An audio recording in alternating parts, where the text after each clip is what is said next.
पाकिस्तान के सबसे बड़े परमाणु संयंत्र के पास एक जबरदस्त विस्फोट की खबर है। जो है वो न्यूक्लियर मिसाइल शाहीन 3 का एक्सपेरिमेंट या उसका टेस्ट करने की आज सोचा था और किया जा रहा था, और उसमें कुछ गड़बड़ हो गई, कुछ गलत हो गया, जिसकी वजह से एक काफी हमें जो है बहुत तेज किस्म का जो है वो ब्लास्ट की आवाज जो है वो सुनने को मिली। और इसके साथ ही ये कहा गया कि जी कुछ लोगों का नुकसान भी हुआ है और कई तरह की बातें की गई, जिसमें ये भी कहा गया कि ये जो साउंड थी या ये जो ब्लास्ट था उसकी आवाज तकरीबन 50 किलोमीटर दूर तक सुनाई दी गई। और इसके बाद एक हंगामा हो गया। कई लोग अहम खबर डेरा गाजी खान से, जहां पे शहर के गरबी इलाके में जोरदार धमाके की आवाज सुनाई गई है। पाकिस्तान में शाहीन 3 मिसाइल का न्यूक्लियर केपेबल मिसाइल का प्रशिक्षण हुआ है, ट्रायल हुआ है, और वो डेरा गाजी खान में जाकर गिरी है। न्यूक्लियर फैसिलिटी है वहां पर और उसके पास वो धमाका हुआ है और 50 किलोमीटर दूर तक ये धमाका सुनाई दिया। Now suddenly we heard that वो न्यूक्लियर रिएक्टर फट गया, the enrichment facility blasted. There was a fire, are rushing, ambulances are rushing. If there was a sonic boom, why do the ground forces need to activate? Why have we done a shutdown? Why nobody is talking about it? जिसका नाम है शाहीन 3 और उसका test कर रहे थे और उस दौरान जो है ये इंसिडेंट हुआ है और इस वजह से जो है एक तेज आवाज या ब्लास्ट समझ लीजिए कि उसको सुना गया और फिर एक हंगामा था सोशल मीडिया पे। मेरा जो अभी अपना ख्याल ये है कि इसके बाद एक रिएक्शन आएगा और वो रिएक्शन बहुत ही खतरनाक होगा।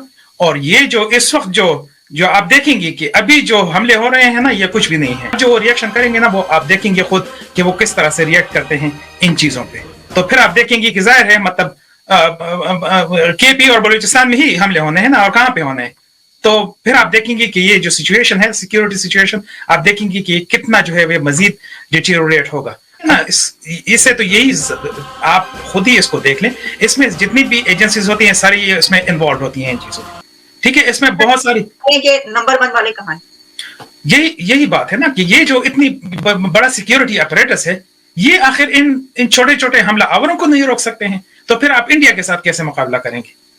ठीक है ना। जब आप ये टीटीपी जो है कुछ भी नहीं है बेसिकली, ठीक है, चंद हजार लोग होंगे, मैक्सिमम चंद हजार लोग होंगे। जब आप उनको कंट्रोल नहीं कर सकते हैं तो आप इंडिया को कैसे कंट्रोल करेंगे? आप इंडिया का कैसे जवाब देंगे?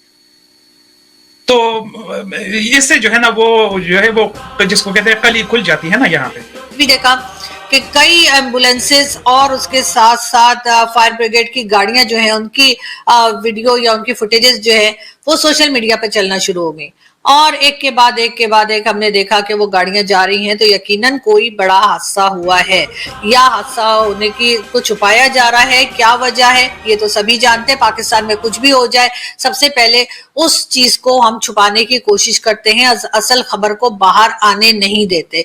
और यही कुछ इस वक्त भी हुआ और लोगों ने ये भी कहा कि जी दरअसल हुआ ये है कि न्यूक्लियर एस्टैब्लिशमेंट जो है डेरा गाजी खान की, उसके ऊपर ड्रोन से अटैक किया गया है और ये आवाज उसकी है। और इसमें जो है कुछ लोग जख्मी भी हुए हैं, कुछ की शायद जाने भी गई हैं। इस किस्म की बातें भी सोशल मीडिया पर चल रही थी। अब ये कहाँ तक ठीक है ये मैं अभी भी आपको नहीं कह सकती, लेकिन ये जरूर है कि क्योंकि मैंने जैसा कहा कि पाकिस्तान में हर खबर को छुपाया जाता है, हर खबर को बहुत ज्यादा कोशिश की जाती है कि बाहर ना निकले। तो इसी तरीके से इस न्यूज को भी दबाने की कोशिश की जा रही है। अभी तक जब मैं ये वीडियो बना रही हूँ पूरी तरह से न्यूज जो है अभी भी बाहर नहीं निकल पाई है, लेकिन आई होप कि 1-2 दिन में कुछ ना कुछ क्लियर हो जाएगा। कोई एक्सरसाइज चल रही है एयरफोर्स की और साउंड बैरियर्स तोड़े गए हैं और उस साउंड बैरियर्स टूटने से इस तरीके का आभास हुआ है कि बहुत बड़ा धमाका हुआ है और उसकी वजह से शायद कुछ खिड़कियों को नुकसान हुआ होगा, किन्हीं दीवारों में दरार भी आई होगी। तो एक तो ये था और धीरे धीरे जैसे जैसे दिन चलता रहा तो फिर और खबरें आने लगी और उसमें ये हुआ कि अगेन कुछ पाकिस्तानी जर्नलिस्ट ने ये कहा कि ड्रोन से हमला हुआ है न्यूक्लियर एस्टैब्लिशमेंट के ऊपर। और अभी ये